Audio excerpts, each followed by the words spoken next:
For exercise 2, we will be working with creating flat shapes of color with warm colors or cool colors.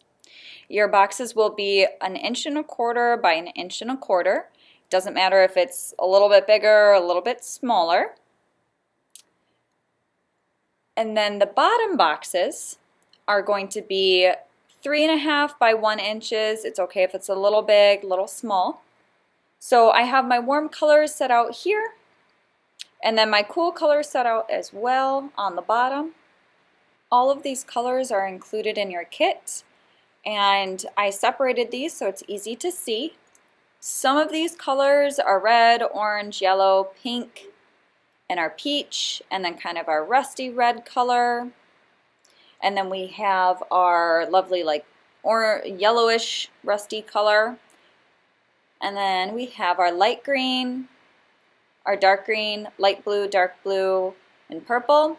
And then the brown could be considered possibly a cool color, but it might also be considered a warm, so I'm just going to pull that out of the picture for this exercise.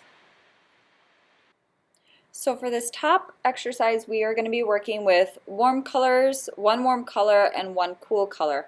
I'm going to be using red, and then I'm going to use that same red with another color in the second warm color, and same with the cool colors. So we're mixing 1 and then 2, and then we're doing feathering and hatching.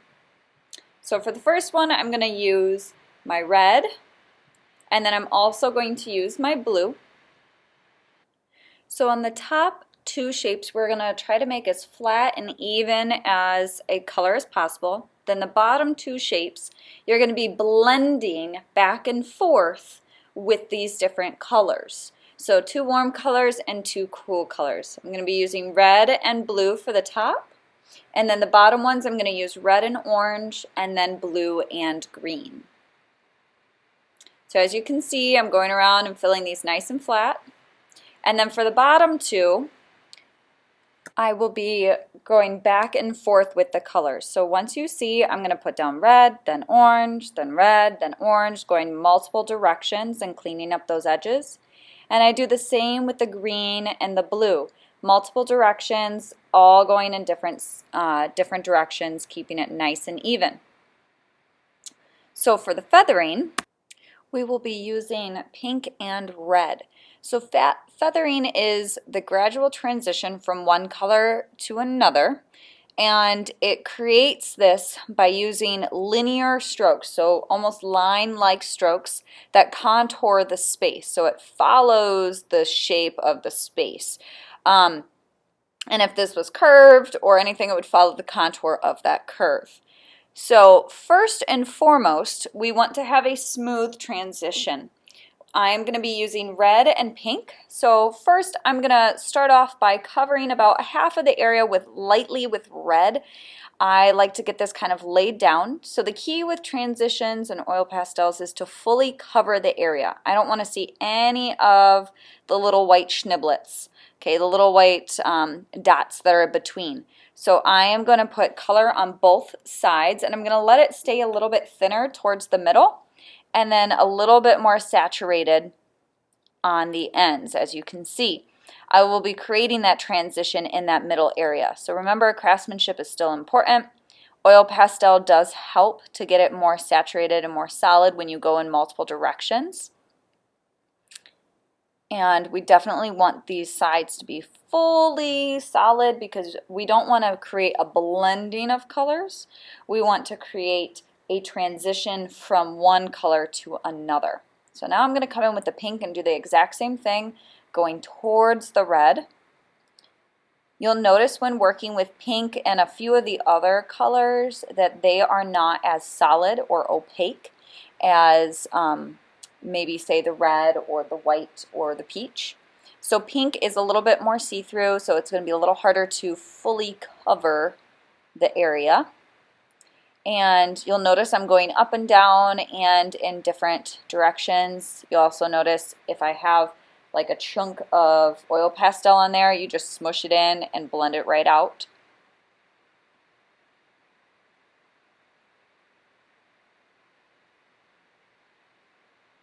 I'm going to get all of the little edges and crevices. We'll clean up the black edges later too. And since I am going to be doing this transition horizontally, I want to make sure my last strokes are horizontal. I'm going to take that little chunk and smooth it on out. We don't want chunky oil pastels. So now I'm going to start pulling some of that pink and that red into each other. So I'm pulling that red over a bit, and I'm making this like rocking motion with my oil pastel. So I'm going back and forth and back and forth. And I'm not scribbling back and forth while holding it down. I'm lifting it between strokes. This will create a much more even distribution of pigment, but also will prevent it from clumping up as you go. And remember, we don't want the darker color to take over the lighter, so a lot of times I'll do the majority of the transition with the lighter valued color. So in this case, it's the pink. It's whatever is closer to white is going to be the lighter value. Sometimes when you're doing colors that are similar in value, you do have to work back and forth a little bit more common. So the pink works really nicely. I want to make sure I get rid of all of the little white bits. So most of this blending will be done with pink, and then I'll finish it up with the red. So I'm going to come back in here with the red. I'm going to continue filling in those bits, and I'm feathering, so I'm lifting and flicking, lift and flick, lift and flick. So that will help create that transition without having a hard edge. So I'm not creating a harsh line, but I'm creating a nice little feathered transition. So it should be gradual. I shouldn't be able to see a line down the middle where one color met the next color. And you'll see I slowly will cover those little bits of white paper that you see sneaking through. And I'm rocking that oil pastel back and forth.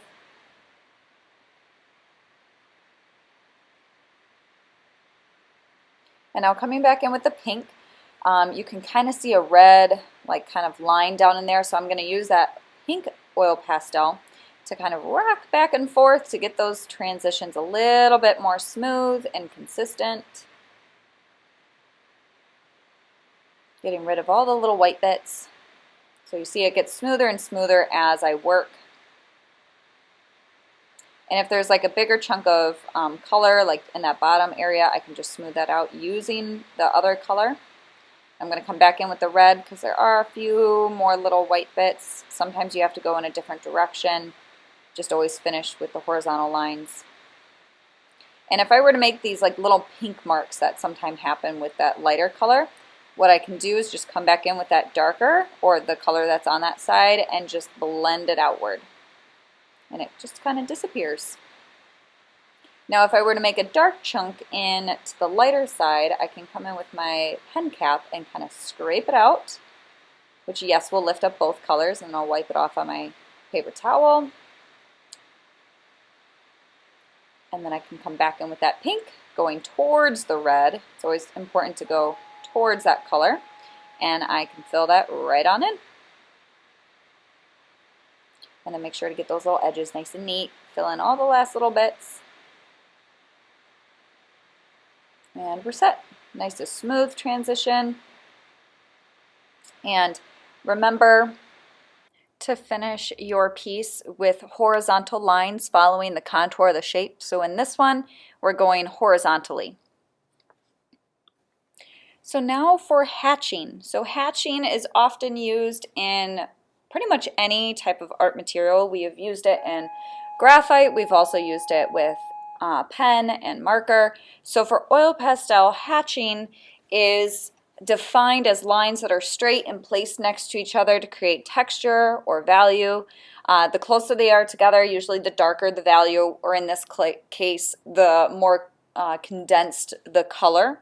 Hatching can happen with either two colors or a solid color with colors over top. So I am going to be starting with the purple and the blue, and we're going to start it the exact same way as the feathering. So you want to lay down some layers. I usually start hatching the exact same way. Like I said, you can always do hatching on top of a solid color.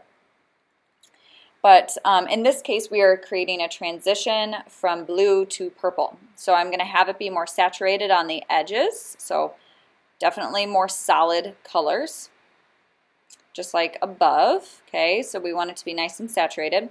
You'll notice the blue is also a little bit like the pink, where it's not totally opaque. You can kind of see the paper through it a little bit. That's okay as long as we get rid of those tiny little bits. The key with hatching is to create texture though. So I'm okay with texture. Thinking about the direction of your mark making is going to be important for this. So to start with though, I am going to make sure I get rid of all those little paper bits and keep working my way over. Now I'm going to come in with purple, pulling it over to the blue, and having it be more opaque on the right side. So pretty much the start of these feathering and hatching are very similar, almost exactly the same. The only time it would be different is if you were doing hatching on top of a flat color, like above in the warm and cool colored squares.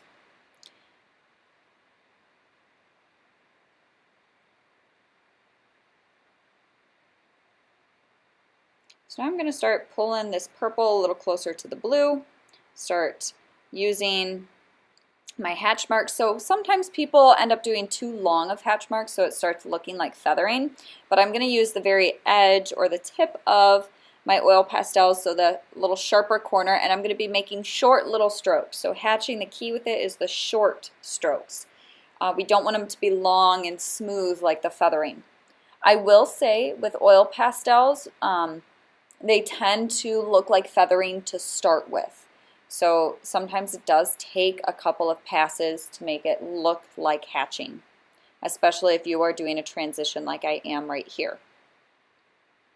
So I'm working my way over to fill in all of those little paper bits, those little white bits that you see. Doing short little strokes with the purple and the blue.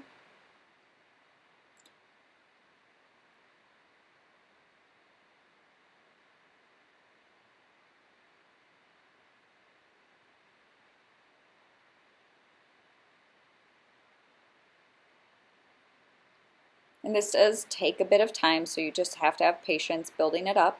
I will say that once I get all of the majority of these white bits covered up, I will take a pause on this, usually a handful of hours, or maybe I'll come back to it the next day. In order to get the best results of that texture, it is important to let these kind of sit and dry overnight. And when I say dry, oil pastels of course have oil in them, and the paper kind of soaks that up after a bit of time. So you'll notice that the mark making is more noticeable after it's been sitting for a while. The next set of oil pastels sits more on the top. So just like with the feathering, we want to see a smooth transition. I shouldn't see the purple stop and the blue stop very clearly. I should be able to see this nice smooth transition with nice texture. So I say smooth, I meant more gradual transition with texture. Now after you wait a day and you come back, you will be able to go back on top of that hatching transition to get more prominent hatch marks, just like you see below.